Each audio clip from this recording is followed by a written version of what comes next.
সব রেট লেখা থাকবো, আপনার কোনো সমস্যা নাই। ই তো হয়েই গেছে, যাওয়ার হয়ে গেছে। আমরা যেটা করতেছি এটা তো শান্তির জন্য করতেছি। তালাকের ভয় দেখিয়ে জোরপূর্বক সাদা কাগজে স্বাক্ষর নেওয়া এবং সালিশের নামে অন্যায় রায় চাপিয়ে দেওয়ার অভিযোগ উঠেছে মানিকগঞ্জের শিবালয়ে এক ইউপি সদস্য সহ ছেলেপক্ষের বিরুদ্ধে। পরে ন্যায় বিচারের দাবিতে আদালতে যাওয়ায় হামলার শিকার হয়েছেন মেয়ের মা, ভাই ও ভাবি। গুরুতর আহত অবস্থায় মৃত্যুর সঙ্গে লড়ছেন মেয়ের মা। ৩ বছর আগে মানিকগঞ্জের শিবালয়ে সুবর্ণা আক্তারের বিয়ে হয় হৃদয় হোসেনের সঙ্গে। বিয়ের পর থেকেই দাম্পত্য কলহ শুরু হয়। অভিযোগ, স্বামী ও শ্বশুর বাড়ির লোকজন নিয়মিত শারীরিক ও মানসিক নির্যাতন করত। একাধিক পারিবারিক সালিশ হলেও নির্যাতন বন্ধ হয়নি। আমার ছোট বোনের মায়েরা পরে আমার বাবার সাথে দিয়ে দিচ্ছে। দেওয়ার 15-16 দিন পরে আমার বোনের ডিভোর্স দিচ্ছে। ওই থেকে মানে আমার আব্বা আম্মার সাথে একটা বিরোধ শত্রুতা, এর জন্য আমার মানে আম্মারে একা বাড়ি পায়ে মারছে। আমি ওই বাড়িতে মেয়ে বিয়ে দিয়েছিলাম। সেই মেয়েটার সাথে এই বাচ্চা যখন পেটে আসে তখন তারা এইভাবে ঝামেলা করে আমার সাথে। মেম্বাররা আমারে বসাইলো যে তুমি বইসো, তোমার মেয়েটারে দিয়ে আমরা ভাত খাওয়ানোর চেষ্টা করি। তখন আমি বললাম, বসার পরে আমার কাছে এবং আমার মেয়ের কাছে এ সম্বন্ধে কোনো করলো না, জিজ্ঞেস করলো। তখন তারা মেয়ের ডিভোর্সের কাগজ বের করে দিল। বের করে দেওয়ার পরে ওই তরফাই তখন হইলে যে তুমি এই পেলেই দিয়ে দাও। তখন এই সূত্রে তথ্যে আমি কোর্টে মামলা করি। মামলা করার পরে এই সূত্র থেকে ওকে বললে মামলা করলি কেন। সন্তান সম্ভবা হওয়ার পর সুবর্ণার ওপর নির্যাতন আরও বেড়ে যায়। নির্যাতন সহ্য করতে না পেরে তিনি বাবার বাড়িতে আশ্রয় নেন।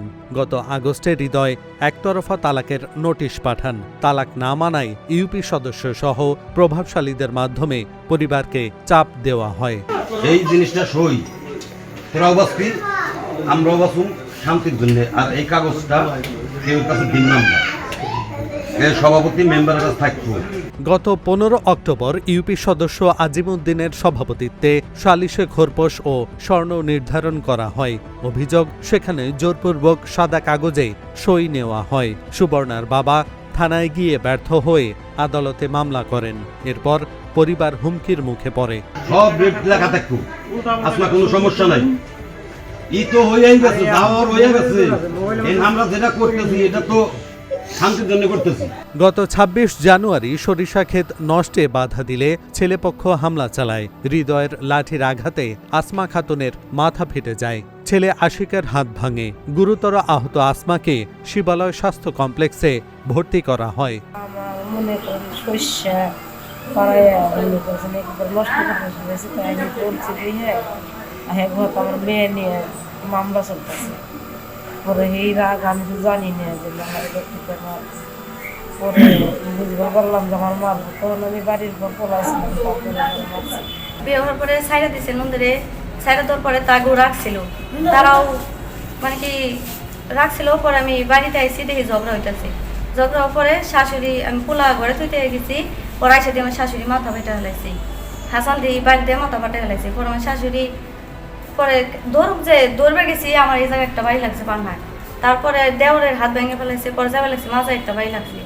লাগার পরে আমি ওই জায়গায় বসে পড়ছি। পরে দেওরা শাশুড়ি হাসপাতালে চলে আসছে। আগে থাকতেই রাখছিল আমার শাশুড়ি বউর সাথে, ওই নন্দীটা ছাড়া দিছে। পরে হ্যাগো রাখছিল। পরে তারা সব বলে একজন, আর আমার শাশুড়ি, আমি আর আমার দেওর একজন, আর কেউ ছিল না বাড়িতে।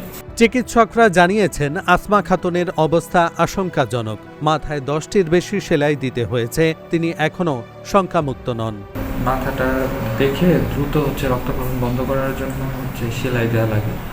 প্রায় 10টার মতো সেলাই দেওয়া লাগে। যেহেতু রক্তক্ষরণটা অনেক বেশি ছিল, এই কারণে আমরা ওনাকে ভর্তি হওয়ার পরামর্শ দিই।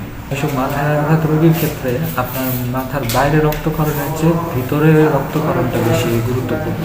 আমরা তাকে অবজারভেশনে রেখেছি।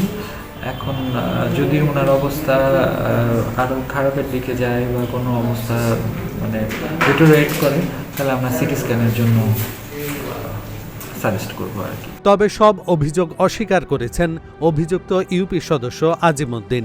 তিনি দাবি করেন সালিসের সম্মিলিত সিদ্ধান্তই কার্যকর করা হয়েছে। এই জিনিসটা সই, তোরাও বাঁচবি আমরাও বাঁচুম শান্তির জন্য, আর এই কাগজটা কেউ কাছে দিন নাম্বার ওরা টেকা নিছে ওই বিষয় হয়তো কেউ লিখছে, তাও তারা তো ওইভাবে ওনার কাজটা ওই সাদা কাগজে তো কেউ সই নেওয়ার কথা না। তবে আমার জানা মোতাবে নাই, এটা তো আমি আইনে বের করেছিলাম মেয়ের বাবারে। মেয়ের বাবা বললো আপনি হলো মেম্বার, আপনারা গণ্যমান্য বসে যেটা করবেন ওইটার পর গণ্যমান্য বসে আমরা যে সিদ্ধান্ত নেবে আমরা বার শুনে তারপরে আমরা দুই পক্ষরে রাজি করে তার রায় করে আইছে 1,20,000 টাকা দিয়ে আইছে। দিয়ে আমরা ওখান থেকে মেয়ের হলো চাচা রফিক নাতাটি পড়ছে, উনি এটা বুঝে নেয়। বুঝে নেওয়ার পরে ওটা স্বর্ণর ডেট হয়, ওই ভিসানি স্বর্ণর জরিপটের থেকে রায় আসে। এই স্বর্ণটা দেওয়ার কথা কইছে, উনি আর আমার ওই স্বর্ণ নেয় নাই, ওই ছেলের পুকুর আত্মীয়।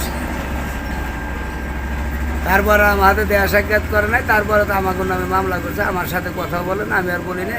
থানার ভারপ্রাপ্ত কর্মকর্তা জানান, ঘটনার পর দুই পক্ষের দুইজনকে আটক করা হয়েছে এবং তদন্ত সাপেক্ষে আইনগত ব্যবস্থা নেওয়া হবে। আমরা এই বিষয়ে ঘটনা ঘটেছে, বাদী অভিযোগ করেছে, মামলা নিয়েছি। এই সম্বন্ধে মামলা রুজু হয়েছে, একজন আসামি গ্রেপ্তার হয়েছে, বাকি আসামিদের গ্রেপ্তারের চেষ্টা চলছে। অসহায় নারীর প্রতি অবিচার এবং ন্যায় বিচার চাইতে গিয়ে তার পরিবারের ওপর নৃশংস হামলার ঘটনায় দোষীদের বিরুদ্ধে দ্রুত ও দৃষ্টান্তমূলক ব্যবস্থা নেওয়া হবে, এমনটাই প্রত্যাশা স্থানীয়দের। Dhaka journal, news desk.